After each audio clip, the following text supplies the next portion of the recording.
1 in 3. That's how many American men will face physical violence, sexual assault, or stalking by an intimate partner. 1 in 3 women worldwide will endure physical or sexual abuse, most often by someone they know. But domestic abuse isn't just bruises.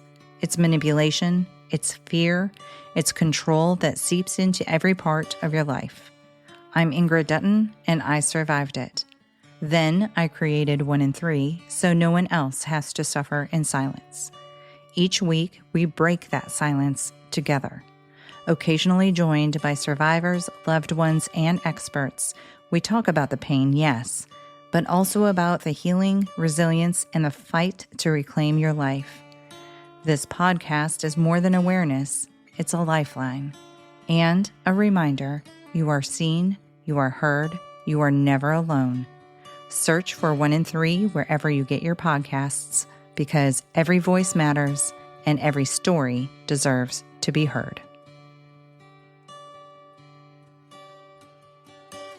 In early 2017, Congress passed and President Trump signed into law the Vietnam War Veterans Recognition Act, which establishes March 29th of each year as the National Vietnam War Veterans Day. This holiday is also known as Welcome Home Vietnam Veterans Day. Although it is not a federal holiday, the day is set aside to recognize the sacrifices made by 9 million veterans and their families during the Vietnam War. It is also designed to honor those men and women who served in that conflict, but who did not receive a proper welcome home when they returned to the United States due to the unpopularity of the war. The date is significant because the last U.S. troops left South Vietnam on March 29, 1973.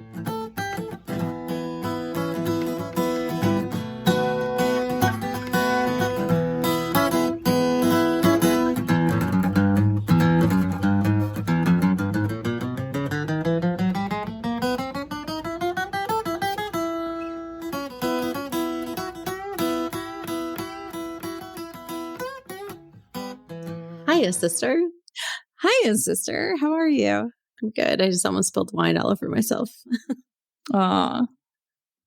That's the hazards of drinking and podcasting.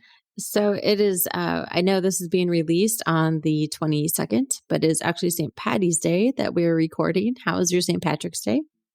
It was lovely. I went out to eat and inadvertently watched a comedy show where what? Inadvertently? I hate it when I'm eating and a comedian just shows up.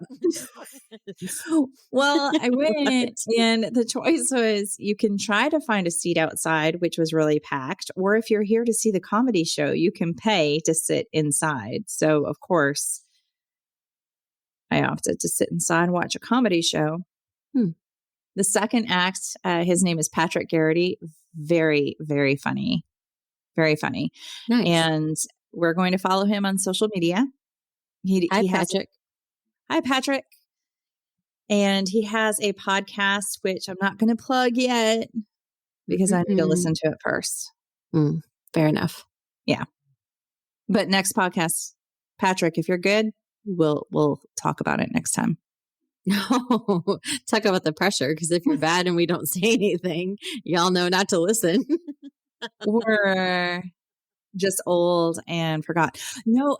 But oh my gosh. One thing I do want to say. So he said he got started in Orlando. What? Yeah. And Where? Okay. That was my question. Where did you go? Where did you start in Orlando? And he said, well, in Altamont. And I'm like, no way, because that's the first place I moved to when I first moved to Florida.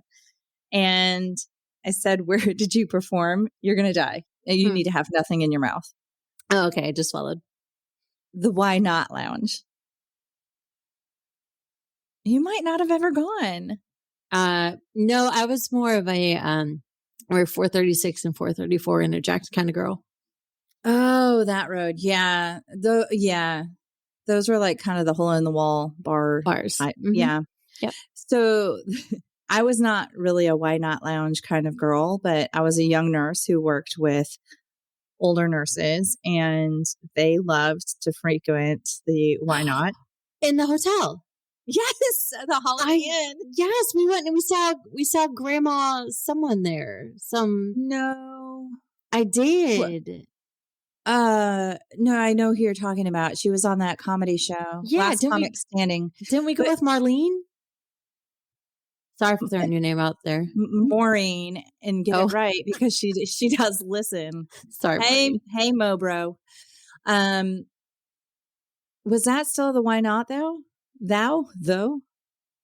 I'm not The sure. Why Not Lounge was like a dance. It had a stage that it would turn into a dance club at night.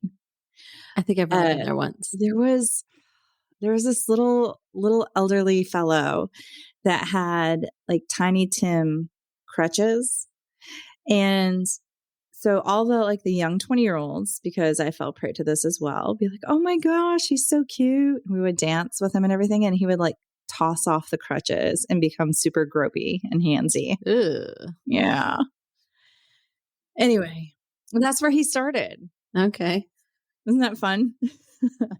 But you know what's ironic is when he started that's about the time I was there. So there's a chance that we may have crossed paths.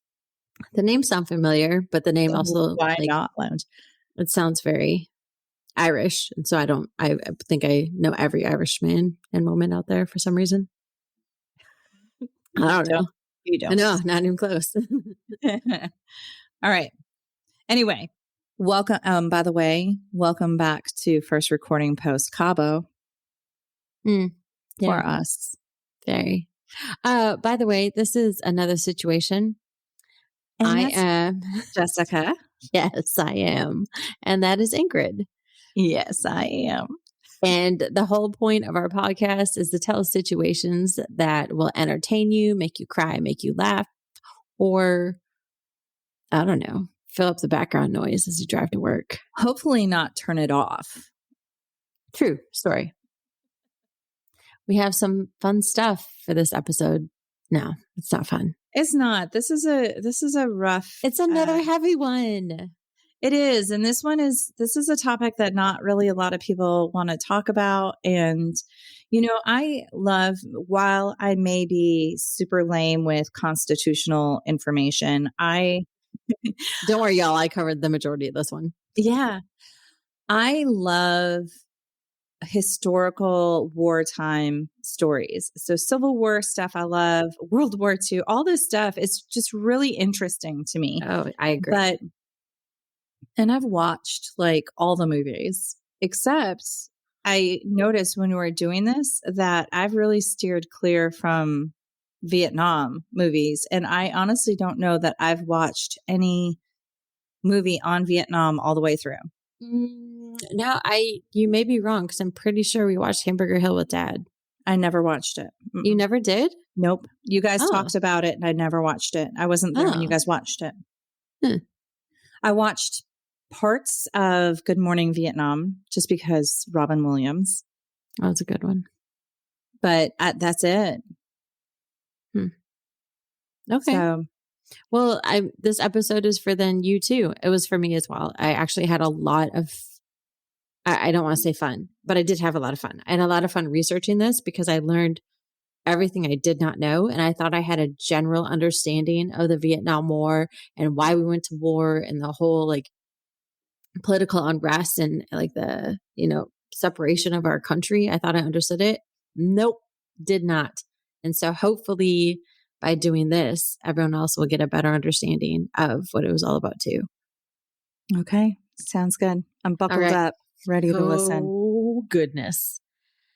I got my information from Vietnam War Information 1 is a Weebly website. So I couldn't, it's not credible, but it's not like a .gov kind of website. Gotcha. It's not a Wikipedia. No, I'm just kidding. I did get stuff from Wikipedia too. And then I also got info from VietnamWar50th.com, which that is a really big website, which I'll bring up later as well. One thing that we're going to put up on our Instagram, I'm going to put up a map of Vietnam and the surrounding countries, just in case anyone needs a refresher on what Southeast Asia looks like. So I do want to give this disclaimer that this is my understanding of the information that I read. So if I'm wrong on any of this, please, dear God, someone write in and tell me so I can fix my mistake. But this is my understanding.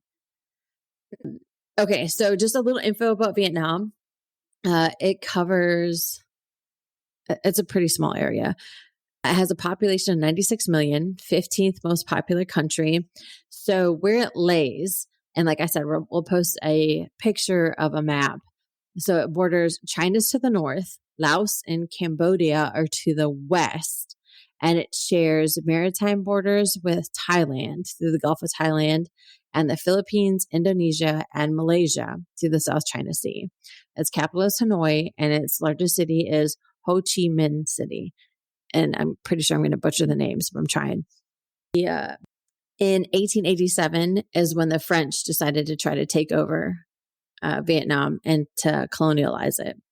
So the French were fighting with it and owned it. Japan also had some turns in there and were trying to take control of Vietnam. So it was the French and the Japanese. And finally the Japanese are like, no, we're done. And then China had during this time as well, China had a national war, like a civil war of communism and I'm assuming capitalism. I didn't actually jump into it to see. And communism won. So China just wanted communism. France is like, oh no, we need to make sure we have this stronghold in Vietnam. So in the first Indochina War is when France tried to take over Vietnam. And this was in 1954. Have you ever heard of the Indochina Wars? Yes. Okay, I had two, like the first and the second ones, and I had no idea what they were. So it's France trying to take over Vietnam, which Vietnam actually won. So here is the breakdown of the timeline of Vietnam. 1945. The first American dies in Vietnam. So the French is sitting there trying to take over Vietnam again because they want to colonize it.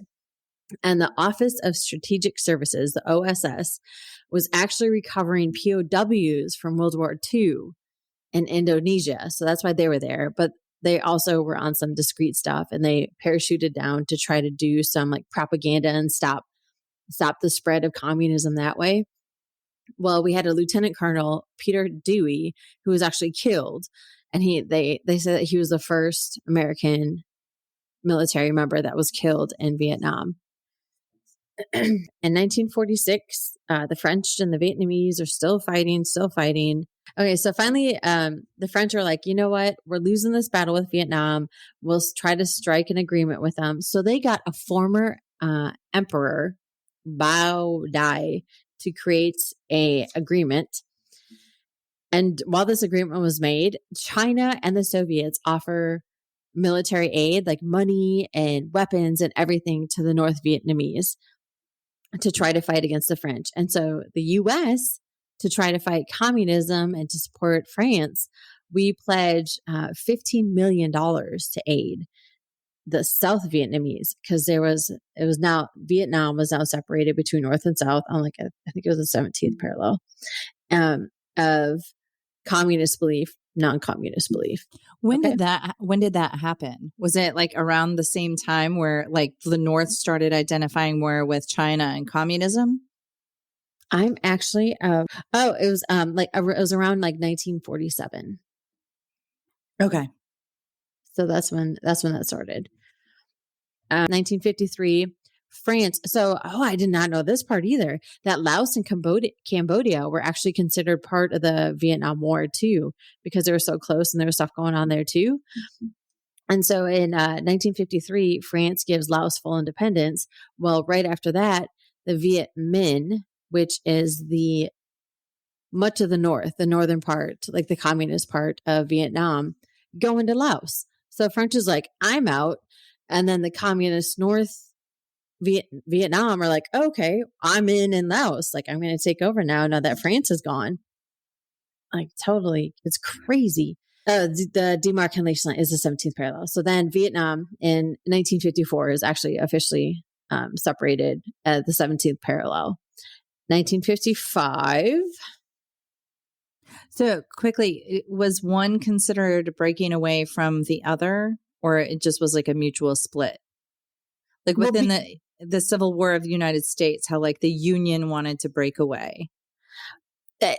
What's crazy is it wasn't necessarily a split because they'd been ruled by other countries for so long that once they had their independence, they actually, okay, I guess technically the North was the one who, like, quote unquote, won the independence from Spain. What? France. Sorry. It's all the same. Sorry, Spain, throwing you in there for some reason. Paella, pastries, it's all the same. So I guess technically, if you want to say, it sounds like the South was trying to pull away from the North. Yeah. Okay. That's not fair to say it that though, but if you want to split it that way, I guess that's the way it has to be. So 1955, there was a rigged election, and there was a president called, his last name is Diem. It was rigged, and he declaims himself the president of the Republic of Vietnam. 1956, French are done. They lost. They leave Vietnam. So the U.S., in our infinite wisdom, decide to replace France and start training the South Vietnamese forces. We take it upon ourselves because the French laugh like, oh, we need to help the South train and fight against the North. 1957, a year later, communists are bombarding South Vietnam. They do some terrorist bombings in Saigon, and 13 Americans were wounded in terrorist attacks. Guerrilla fighting in 1959, 1960, the Viet Cong is officially formed, which is what we know as the people that we fought. But 1962, the U.S. starts using Agent Orange in Vietnam. Which, why? Good question, Ingrid. They started using it to expose roads and trails used by Viet Cong forces. So like we weren't full on. We were still trying to support the South Vietnamese, but we wanted to expose the Viet Cong and the trails they're using. So Agent Orange is a defoliant, which means it pretty much kills vegetation. Exactly. It's herbicidal warfare is technically what it's called. And the whole idea is to destroy plant-based ecosystems. Back in 1961, the U.S. gets together, Congress gets together, the Senate gets together. They decide to tell President Kennedy that they feel that Diem, the guy who replaced himself as the leader of the Republic, wasted the $2 billion American had spent there. So, yeah, so we weren't pleased. 1962, we weren't very happy. We're like, hey, this man's wasting our money. 1963 is when Kennedy was assassinated. So Kennedy was the one like being in touch, like, hey, this guy's wasting our money. And then suddenly Kennedy's assassinated. Something, this is so random that I had no idea. So there's actually in the Diem, the South government, he was a Catholic, and there was a lot of Buddhist beliefs because of China and India. So there was a big problem between Buddhists and Catholics. Like they were button heads in South Vietnam as well. It's like, it wasn't just like communism and capitalism. It was religious as well. So also in 1963, after Kennedy was assassinated, Diem was overthrown and murdered with the approval of the United States. Let me say that again. With the approval of the United States, he was overthrown. I just want to put that out there. And Dao Van Minh took over. 1964, Gulf of Tonkin incident happened.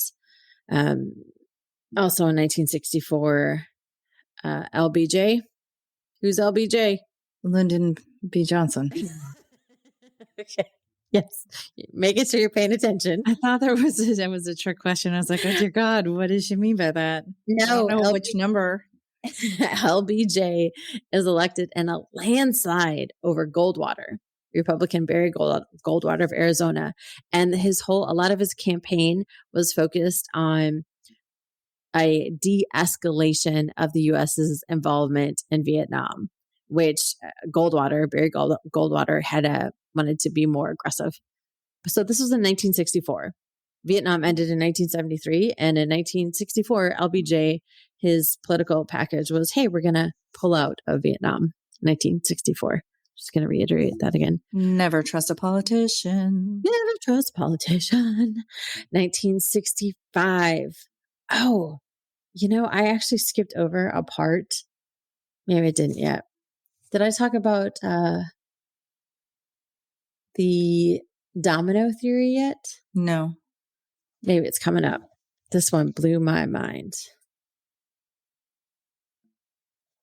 Okay, so it's a backtrack. I'm sorry. This is not quite linear at the moment because I lost my spot. Tangential thinking. Not tangential. Is linear and future-oriented or actually past-oriented at the moment? It's everywhere oriented. Okay. I'm just going to have to throw this in there. I think took my papers out of order. Order. You don't number them? Well, they're numbered in years. No, I did not number the papers. I number my pages. All right. Because of this reason. I'm just going to tell you because this blew my mind. So Tell me.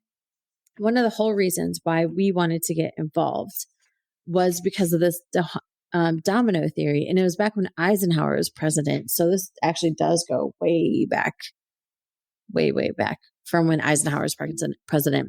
So one of the whole reasons why we were concerned about Vietnam falling under communist rule is because they believed in the domino theory that once Vietnam goes, then Laos is going to go, then Cambodia, then Thailand, then Malaysia, and then all these countries are going to be communist countries. I had to look up, why would we care if the countries over there were communist or not? Why? Right. Why would we care? And apparently the answers that from the research I got was that Americans at the time felt it would be infringing on their rights of liberty and their freedoms that we had here if too many people became communist countries, that it would eventually leak over to our country and take away our freedoms and our rights.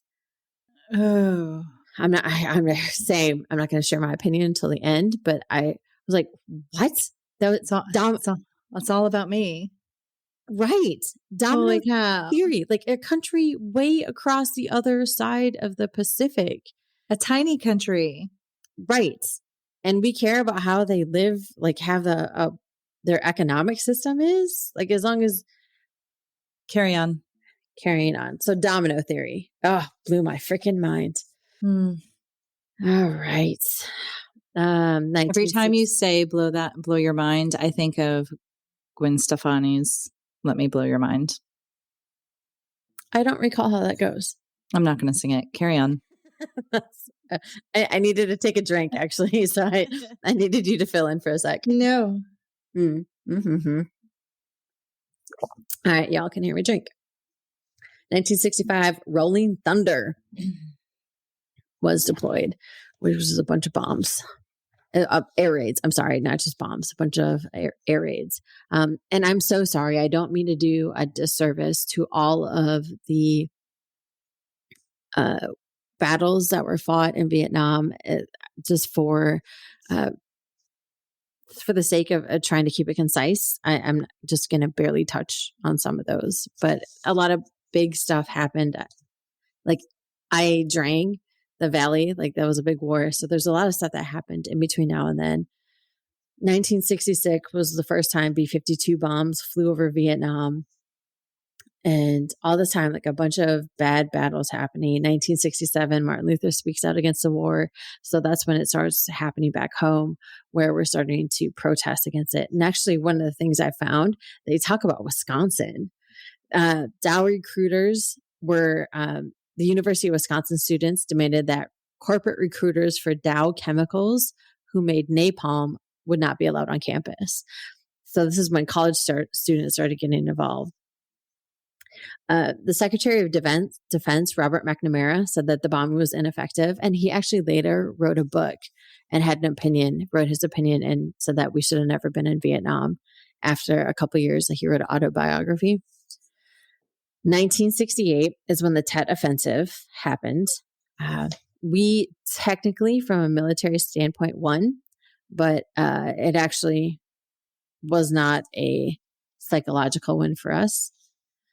There was another one, the Battle for Hue. It left nearly all of its population homeless. So just to kind of give an extension as to how demolished this country is happening. how demolished this country is getting. March 16th, the Charlie Company 11th Brigade, happened, and that we could have a whole podcast on My Lai. You could have a 10 thing podcast. In March, LBJ announces that he's not going to run again, that he's bowing out and he's done and he's not going to run for president again. And then April, Martin Luther King Jr. is killed. June, Robert Kennedy's assassinated. November. Assassinated. What did I say? Assassined. Why can't that be the same thing? He was dubbed an assassin. It's like knighted assassins. He was assassinated. And then also in 1968, Nixon now becomes president. And I kind of think it's because LBJ didn't run, but Nixon barely won. He took 43.4% of the popular vote, and Hubert Humphrey had 42.7% of the popular vote. Excuse me. God bless you. Thank you. 1969. So this is so shady. I knew Nixon was shady, but he was even more shady than I thought he was. So 1969, Nixon begins secret bombing of Cambodia. He didn't get Congress's approval or the American public, and it happened for 14 months. Secretly bombing Cambodia for 14 months. It's just why? It was called Operation Breakfast, and it was to stop the communist supply routes and base camps in Cambodia. Operation Breakfast, I guess it's supposed to sound, tasty. Apparently, with bacon. Oh, yeah. Okay. 1969, news of My Lai massacre reaches the U.S., and then a huge uproar of anti-war demonstration happens in D.C. and in the following areas. 1970, more bombings in Hanoi and Haiphong, and then also back home, breaking at Watergate. Henry Kissinger, is that name familiar to you? He tried to make peace with Vietnam, and he actually won the Nobel Peace Prize for the peace arrangement that he came in with a North Vietnamese leader. However, the North Vietnamese leader refused the peace prize. He's like, no, I don't think we did the job that we went to do. And Kissinger was like, yeah, okay, I'll take it. But it was stupid because the peace agreement didn't last. This is my take on history, by the way. You already mentioned that. Okay, I just need to keep. This is history as written by Jessica. I need to keep reiterating that. But Nixon wins the re-election again, same time as breaking at Watergate Hotel. But Nixon wins re-election. So there's Richard Nixon Studebaker Television, North Korea, South Korea. Okay. So there's some more stuff going on. There's a ceasefire signed in Paris, and Nixon said he will not, do anything for the ceasefire. And in 1973, the end of the draft was finally announced. 1973. The war ended in 1973. I don't think I said when the draft started. You didn't. I don't think I know actually when the draft started. I don't either. I'm so sorry. Apologize for that sniff. How about? I felt like that was a mom's snotty Filipino sniff. I think your knees are hitting the table again. Oh, I'm sorry. They might be. I'm excited, and I don't know why. You sound so excited. So in 1973, August 14th, Congress is finally like, you know what, Nixon, stop bombing Cambodia. And so as of August 16th, no more bombings were supposed to happen in Cambodia. Supposedly did not happen in Cambodia after that. And then the Peace Prize.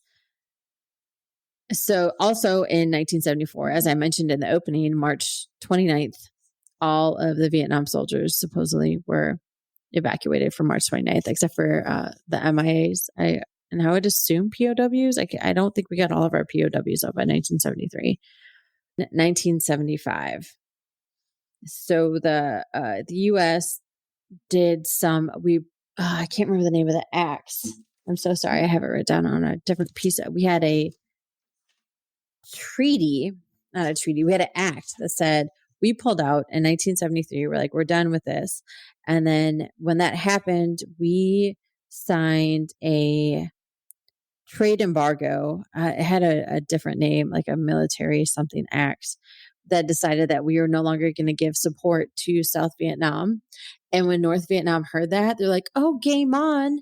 I'm going to go in there. Just like when France declared Laos an independent, they went in.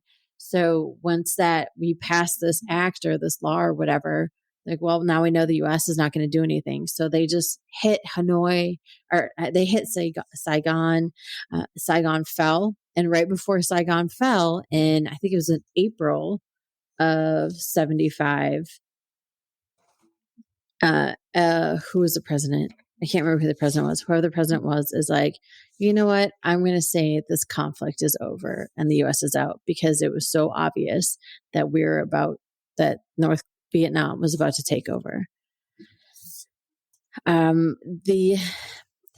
I don't feel like I did that justice. I really don't feel like I did. There's so much that happened in Vietnam.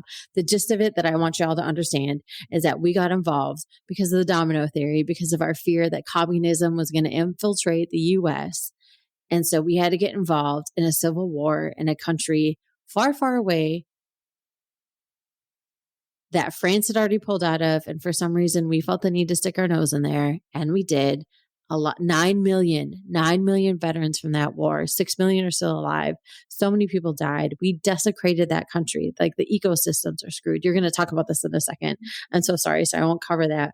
But like, there's so much happening and done from that. I don't know if you're going to talk about this. I thought this was awesome because Jimmy Carter was president when I was born. So big fan of him.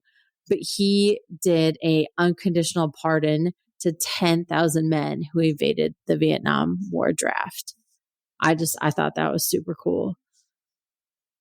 And then, so last thing, China invades and withdraws from Vietnam. The Dow chemical knowledge of dioxin was finally revealed. The Dow company knew that the chemical was super bad. The chemicals in Agent Orange was super bad, and yet they still use it, and that it caused serious health risks posed to human exposure to dioxin, and they still used it. They still used it. They knew it was bad, and they still used it over all these people. American and Vietnamese citizens still used it on them. And do you go over the political stuff at all when you talk about the aftermath? Okay. So 86 to 90, Bush is elected. Vietnamese troops finally leave Cambodia and leave Cambodia to itself. 91 to 97 is Clinton's term. And we finally restored diplomatic ties with Hanoi. And communist Vietnam is now leaning more towards a market economy, not specifically a capitalist economy, but now it's more a market economy. And remember how I talked about Defense Secretary Robert McNamara writing his own autobiography? His quote is, "We were wrong, terribly wrong. We owe it to future generations to explain why," which that quote totally stuck with me because no one has ever actually explained why they were so wrong. Like, everyone's always so outraged with it, but I honestly never knew why people were so outraged. Maybe it was my ignorance or not understanding of the situation. But yeah. Oh, there it is. The Foreign Assistance Act of 1974. So sorry. Freudian slip? Maybe. Yeah. Foreign Assistance Act of 1974 cut off all military aid to South Vietnam. So 1974, we decided to say, hey, guess what? And I also want to say, Vietnam is not officially a war. It was never declared war. So it is a quote unquote police action or conflict. Oh, I'm so sorry. And then one last other thing to add, which I thought was super cool from this Vietnam War website that I found. There was 174 Army members who got the Medal of Honor, 69 Navy. I'm going to tear up a little because 69 Navy sailors who got the Medal of Honor and 14 Air Force who got the Medal of Honor from their service in Vietnam. So lots of good men and women out there that did their job. All right. Crying again. Okay.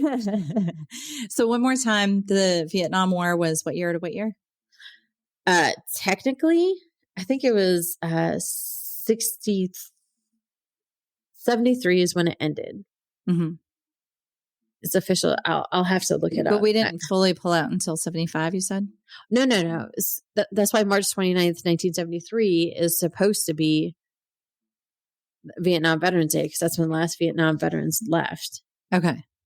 But we had been there since 1955. I don't know when the actual technical conflict is. 60. I know, according to the VA as well, February 28th, 1961 to May 7th, 1975 is the years the Department of Veteran Affairs recognizes. Okay.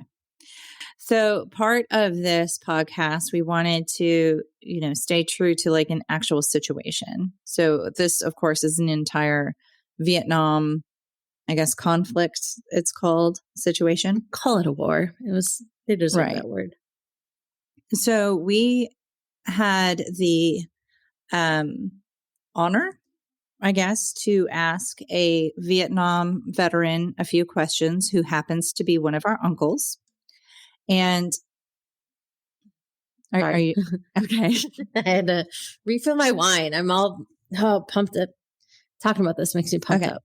So quit wiggling your legs and sit back now and just sip wine. Okay. So we had the honor of interviewing a former Vietnam veteran who happens to be one of our uncles. He was okay with us stating that he is an uncle, but he did wish that we kept his name out of the actual podcast. So here are a few of our questions. He did not, what? Nothing. I was just going to say much love and respect. Okay. So here are some of the questions. So we did ask, were you drafted or did you volunteer? And he volunteered at the age of 18. He had one brother who also enlisted, and there were two friends that enlisted with him as well. He did give us their names, but I don't know if he did. We didn't hear back if he was okay with us mentioning their names. We don't need to include them. Yeah. Did you know anything about Vietnam as a country beforehand? No. And what was your opinion about the United States' involvement in the war at that time? And he felt at the age of 18 that we were right in helping the South Vietnamese. And the follow-up question was, did that change? And he said, yes, we should not have been there. We asked, where did you serve in Vietnam? He was in the Quang Tri province, which, why don't we just get into that a little bit right now? That's where a lot of the Marines were stationed. Yeah, there was a Marine base there. Mm-hmm. So the Quang Tri province is about 12 miles south of North Vietnam, 3 miles from Laos. It is near Hamburger Hill, which is a name or a place that a lot of people are familiar with. Situation. Mm-hmm. It's pretty much central Vietnam. Right. So there are, it's a mountainous region to the west. The midland is a narrow plain and the inland is sandy. The rivers are described as being short and steep. The average temperature is about 75 degrees, but can drop down to 45 degrees during the rainy season. The cool and rainy season ranges from November to March. May to September is considered to be hot and dry and is called the Southwest monsoon. And the northernmost province of the Republic of Vietnam, when it was divided, that's what it was. Okay, so Quang Tri City was considered to be arguably one of the most vulnerable provincial capitals of South Vietnam. So it was kind of a target. And also in the province, there was something called the demilitarized zone, which, go ahead. This is kind of your stuff.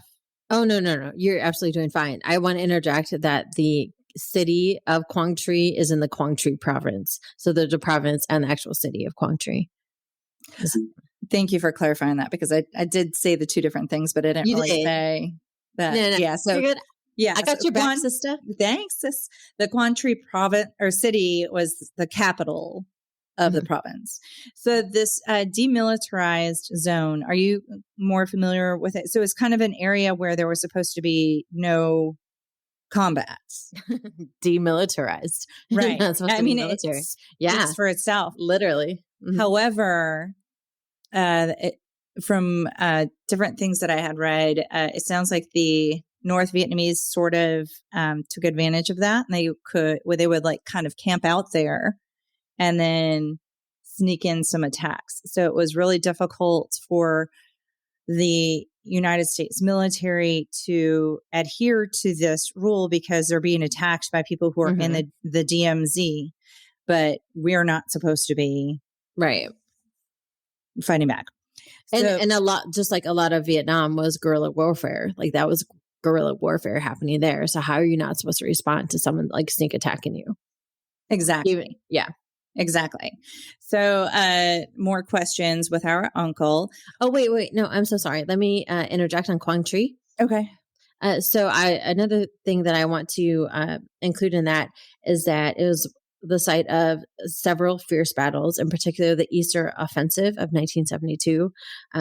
Some info that I found is that it was the fiercest ground, quote unquote, fiercest ground fighting of the American war, especially from 1966 to the end of the war in 75. It was subjected to the heaviest bombing campaign in the history of the world, more ordnance than the amount of ordnance used in Europe during World War II. It's crazy. So sorry if you're going to talk about that. And then I also, not a single building is standing. And out of the 3,500 villages, only 11 remained in this province. And Agent Orange came in and like pretty much depleted everything. Like the farmers, like they can't farm the land anymore. And you can talk about that later. Sorry, go ahead. Just so everyone knows, Jessica did assign for me to do the aftermath. I'm telling you, I got so I learned so much. She didn't think I didn't want to stop learning. There was so much I didn't know, and I got so excited to learn. So our uncle was in the Quang Tri province, and his living conditions were, quote, shitty. Is that what he said? Yeah. It was hot, funny. Wet, muddy. He never swears. No, not that uncle. No. So he describes it as hot, wet, muddy. Sometimes he slept in tents, sometimes in hooches, where the floor is made out of plywood. There were shipping crates or whatever they could find, put a tent over it to make a little building. They used tin for a roof. They put sandbags on top of the tin to keep it in place, tied the sandbags down with rope. They slept in bunkers, foxholes, and had sandbags all around it. So did you have contacts with back home? Letters, no ability for phone. What was your job? It changed daily. There was guard duty, 4 hours on, 4 hours off in the foxholes, watching for the enemy. Convoy security, which you rode in the convoy to make sure the convoy could get through to pick up supplies, drive to the airbase to pick up supplies. One thing, so Jessica had mentioned Ho Chi Minh. There's the Ho Chi Minh Trail, which was used to for a lot of these convoys. Mm-hmm. I do want to say he is a Marine. When you asked about his job, he is a Marine. What was your daily routine? Depends on if you worked nights or days. You rotated. It also depended on how busy you were. There was not really a routine, just more of a go with the flow. And did you make close friends? Yes, a bunch of different ones. However, he did not keep in touch. One of the questions that he laughed at was, what did you do in any free time? So I'm sure the laugh was, what free time? But he ate or slept, and he did listen to music. Tried not to die. Tried not to die. Yes. He was there for 8 to 9 months. And so one question that I'll kind of get into a little bit more just in general, is did you have any difficulty readjusting when you came home? His answer was no, to which his wife laughed. Did she really? Yes. Oh, I guess she didn't laugh. I take that back. She didn't laugh. She interrupted and said, "What?" So, I mean, in my brain, that's like kind of a laugh. We asked if he ever visited the memorial in DC, and he did not. He did visit the traveling one, and he doesn't want to go see the one in DC because it's too busy out there. I'm too old. I don't want to go. Oh, I love him. And then, have you attended any reunions? Have you ever been to the memorial in DC? Yeah. Have you? Okay. Have you attended any reunions? No. What are your thoughts on the holidays or observances in place for veterans or those fallen? And he said, they're a good deal. And then he handed out some Werthers. Hey. He didn't. Now our family members are going to know who you're talking about. I think he's okay with that. Our family members aren't dumb. They're going to narrow it down to two uncles who served in the Vietnam War. I'm pretty sure we only have one alive. Oh, one alive, correct. Yeah. They're going to narrow it down to the two who served. Wow. Love you. Okay. Love you. Thank you for your questions. Yes. Or your answers. And thank you, cousin, for facilitating that. Yes. All right. So post-Vietnam War, I have down that there were 58,000 American soldiers who were killed and around 304,000 that were wounded. Is that similar to the numbers you got? I actually didn't look at those numbers. Oh, okay. I just saw the number of people that served. It was 9 million people that served. There were approximately 4 million North and South Vietnamese who were killed or injured. Holy crap. 1.3 million of those were civilians in South Vietnam. Holy crap. Yeah. Well, then, I'm so sorry. With that information, that makes it seem more like a humanitarian need to help the South Vietnamese from the North Vietnamese who were killing off their fellow countrymen. No? No. So shut down. Okay. So during this war, you mentioned bombs. There were greater than 2 times the amount of bombs used in World War II in the Vietnam War. And so you think of World War II and the vast area that was bombed.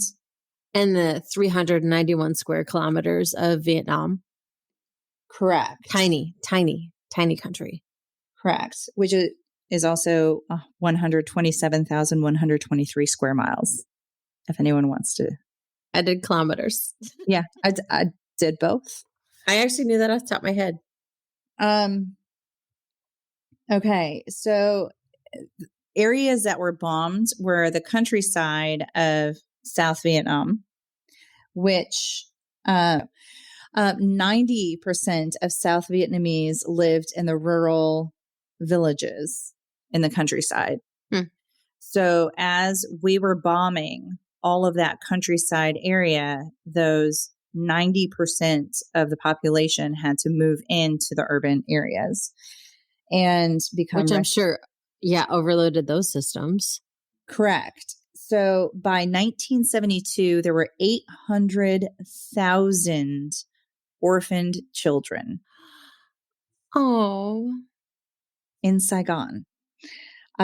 Saigon itself tripled during the Vietnam War to 3 million in 1970. My God. Most of those were refugees. It also included military, journalists, missionaries, businessmen. aid workers and construction workers. So as you have this whole influx of refugees, countryside, villagers moving into the urban areas, there was an insane amount of pollution because there was no way to dispose of all of the garbage or all of the waste. So now everything is like contaminated. Right. And limited because their whole entire country is in war. Correct. So the war, we went there to assist the South Vietnamese, and it destroyed South Vietnam's land, its people, and its culture. Most of the fighting was done in South Vietnam. And the reason behind that, and I don't know if you saw this, the United States didn't want to mobilize and actually invade North Korea because they were afraid of pissing off China. So that's why they kept the majority of the war in South Vietnam. The United States did bomb North Vietnam. And they targeted their industrial cities, hoping to pretty much, cut the sources, I guess, to continue with a war, hoping that this would be enough to make North Vietnam say, hey, we're done. We're pulling out. We can't do this anymore. I'm sorry. So we're like we're a huge global powerhouse as a country. And so we decide to invade this little country's civil war, but we don't want to piss off China in the meantime. So we're just going to desecrate half of this small little country's livelihood, lifetime, wayside, everything. Okay. Just making sure I understood correctly. Right. Okay. So the bombs that targeted the urban areas. By the way, knocking on the political people, not the actual military members. So the bombs that were dropped in North Vietnam that targeted the urban areas, they were successful. By the way, there was 1 million tons worth of bombs that were dropped in North Vietnam. Holy shit. And it was successful because it cut production in half. But those bombs also damaged 4,000 villages. They hit schools, they hit churches, and they hit hospitals. Oh my gosh, we're no better than Putin in Ukraine right now. Good grief. So it got to be so bad in North Vietnam that the government encouraged civilians to camouflage themselves. And I read at some point I'm not sure if it was a reporter or journalist or whom it was, but they said, or it could have even been a military person, that it would be so strange that one minute you're looking at a cornfield and the next minute that entire cornfield gets up and walks away because they had camouflaged themselves that well to avoid being targeted by the bombs. And so North Vietnam, all 6 major industrial cities were damaged. In South Vietnam, there's 25 million acres, along with 9,000 villages completely destroyed. Let's see, there were landmines and unexploded bombs all along the countryside for years to come. And, as people tried to go back into the countryside, there were still people that were getting blown up by these. Like in Quang Tri province, like the farmers are scared to farm because of unexploded bombs. Right. There were numerous birth defects from Agent Orange. Mm-hmm. Which I want to add that the VA just finally approved. It was a couple of years ago. The birth defects of children, so like stuff happening in children, you can now get service connected for it. Like before, like they didn't acknowledge any of it. I think it was within the last 6 years, 5 or 6 years, that they finally acknowledged that as a side effect of Agent Orange. Yeah. Immediately post Vietnam, Americans did bring wealth there. There was a reporter, Stanley. Oh gosh, handwriting. Well, it's either Karn K-A-R-N-O-W, Carno, or is K-A-R-R-O-W, or that's an M. So I'm not sure. But he is quoted as saying he was standing on his balcony of the Continental Palace Hotel, and he was observing as limbless Vietnamese victims of the war would crawl like crabs across the handsome tile floor to accost American soldiers, construction workers, journalists, and visitors as they chatted and sipped their drinks under the ceiling fans. Oh my God. So that's a horrible visual. It's a horrible visual. And there was so much poverty. There was so much hunger because, again, 90% of the population were farmers, and now there's no lands to farm. So the Vietnamese turned to illegal activities in order to try to provide for themselves and their families. 500,000 South Vietnamese women became prostitutes. A lot of South Vietnamese became drug dealers with marijuana, opium, heroin, and these things were even sold by kids, like on corners. There was a black market that sold many items, which included some U.S. military items that were found at docks. And as they turned to these illegal activities to try to provide for their families, some began to realize that they could now afford this life of luxury because of this life. And so all of a sudden there was kind of a flip in the values of the Vietnamese, where, you know, you're here to provide for your family, a very calm environment.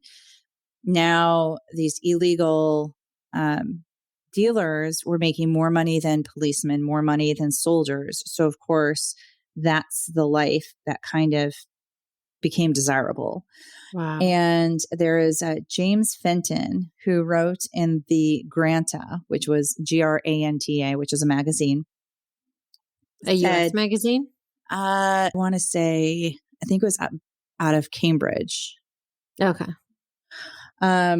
So what he said of the American influence is, quote, that Saigon was an addicted city and we were the drug. The corruption of children, the mutilation of young men, the prostitution of women, and the humiliation of the old, the division of the family, the division of the country, it had all been done in our name. Jesus.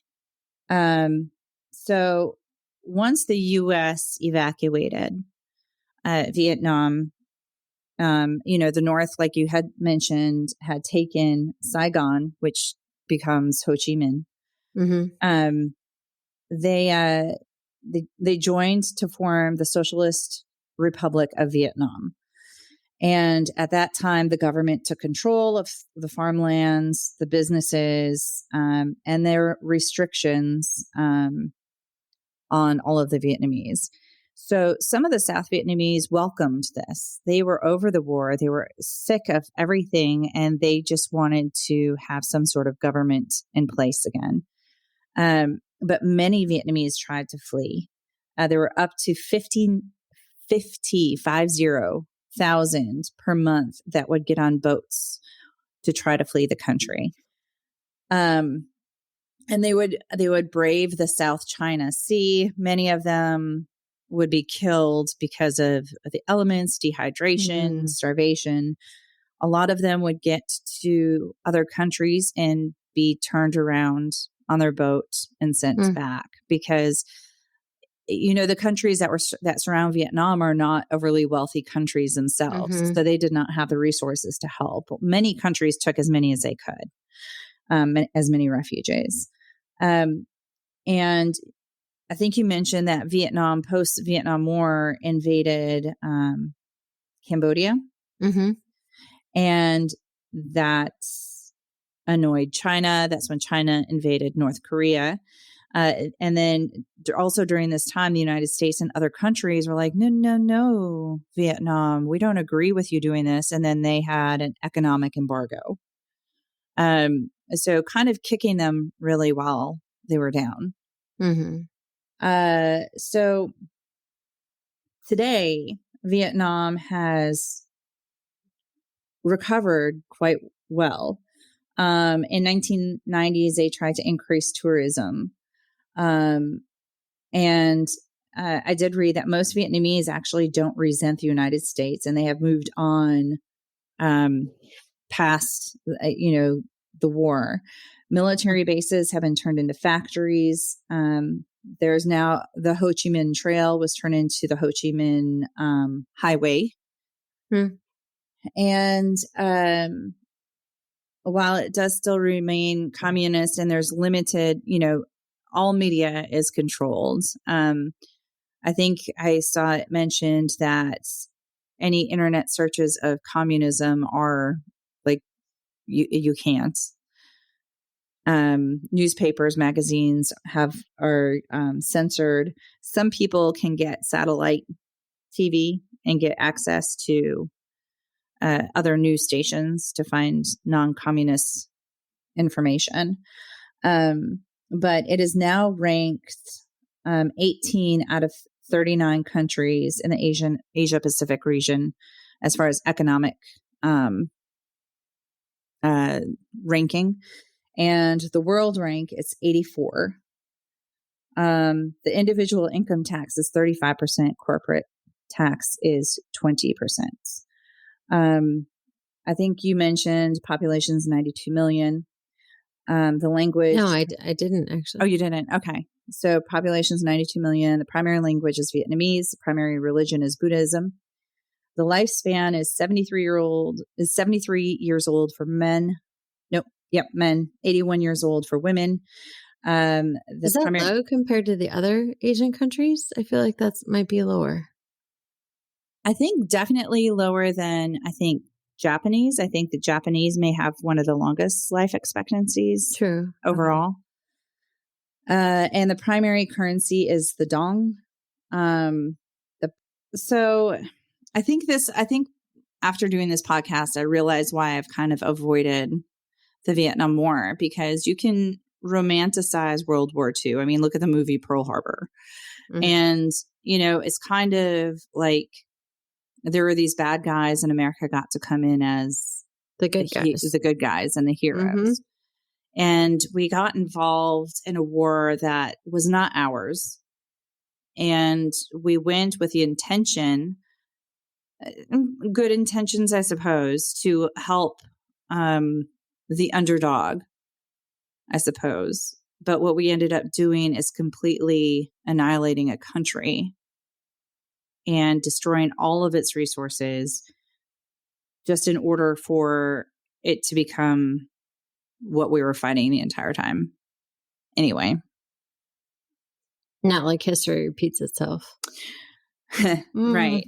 So, on that note, when the Vietnam veterans were returning to the United States, a lot of Americans had, as you mentioned, word of these massacres and things that have happened, got back to the United States. So as these veterans were attempting to return home, they're children of the greatest generation, the World War II generation, whom were treated like heroes when they came home. And that's not the case for our Vietnam vets. There is one story I found, and this is from history.com, where Stephen A. W-O-W-W-K, Wowk? Yeah. Not sure. I'm not sure either. He, an infantryman in the Army's 1st Cavalry Division.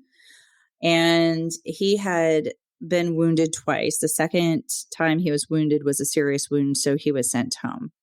And he was 21 years old. And when he came back to the United States, he was in a convoy in it says retrofitted bus. So I'm not sure if it was just a bus that was kind of reconstructed, I suppose you could say, to That's how I take it. transport. With armored sides or something. Right. And so there were other wounded servicemen that were, riding along with. So excited. 21 years old to be back on American soil and out of that horrible combat zone that they were in. And there were civilians that were lined up watching this convoy as they brought them to the hospital. And he saw them and he's like, oh my gosh, they're here to see us. And this is a quote. I remember feeling like, what could I do to acknowledge them? And I just gave them the peace signal. And, he was excited again to be back home, and I was like, oh my gosh, Americans are here. So he flashes them peace. And instead of getting peace in return, he was given the middle finger. And that's how a lot of our veterans were treated as they came home. One, because of the media attention, the negative media attention on what was going on over there. There was also because there was such an influx of, a trade out of the military. It would be one person would be sent home as one person was deployed. And you weren't going to have a parade for this one individual who came home. And it also was, this family is welcoming Johnny home, but the neighbor down the street just sent Jimmy off to war. So it was kind of like that the families themselves couldn't overly celebrate because somebody else's family was just sending their loved one off to war. So all the promised GI benefits of when you return home, you're going to get this. You just already mentioned that the VA is just now recognizing Agent Orange. Oh, yeah. It's within the last 10 years. Right. But that's probably an accurate statement. Yeah. No, it's far too long. Like some of the side effects, not only like, yeah. So there was one guy developed the symptoms of malaria after he returned home to New York. Well, you're not going to contract malaria in New York City, but he was denied benefits because he did not get malaria he did not have the symptoms while in Vietnam. Born on the 4th of July. Did you watch that movie? I don't remember with Tom Cruise. I remember it, but I don't know that I watched it. Forrest Gump? Forrest Gump, of course. Okay. That had a decent depiction. Yeah. So, we were shitty. Like we as a country, we're shitty to these men and women coming home. Mostly men. Right. People were shitty. Spit on. Yeah. Spit on. And so for serving their country during a draft. Right. And I was going to say, not to say that those who volunteered were wrong. They were doing what they wanted, patriotic and awesome. Exactly. But some of these men had no choice. They were drafted into it. And just because you serve in the military doesn't mean that you agree with all the policies of your political leaders. You still know you have a job to do and you have the integrity to do that job. Right. And so because there's such a horrible social greeting upon their return, I think there was also a lower understanding of the mental or emotional disabilities that would have coincided with what they saw and what they went through in Vietnam, and just a lack of support, education, and treatment for all of this. I read one thing with the education bill. This man went on to receive his, I want to say he got his doctorate, definitely a master's degree. But when he went to apply for jobs, nobody would hire him because they found out that he was like a Vietnam infantryman. Are you serious? So he's qualified for positions, but nobody wanted to hire him because of that.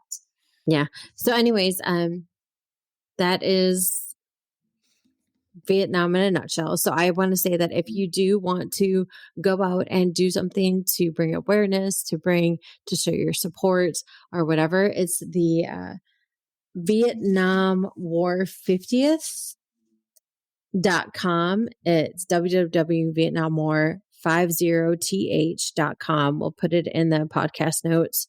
You can go in there and then you type in your zip code and it'll show you all the events happening on the 29th or around the 29th that you can take part in, that you can show your support, that you can show your love for these men and women who absolutely 100%, 150% deserve our love and adoration and respect.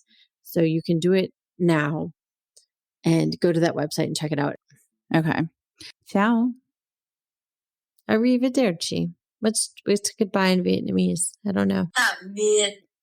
Hat Vien? Tam Biet. Oh, Tam Biet. Tam Biet. Tam Tam Biet. Biet. Okay. All right, do this with us. Learn another way to say goodbye. Tam Biet. Tam Biet. Okay. I might leave all that when I cut it. Okay. Bye. Bye. If you'd like to reach out to us or submit your situation, please contact us at anothersituationpodcast@gmail.com or find us on Instagram at Another Situation Podcast. We're also on Facebook at Another Situation. Another Situation is produced and edited by Point 5 Pinoy. Music is written and performed by Tim Crow.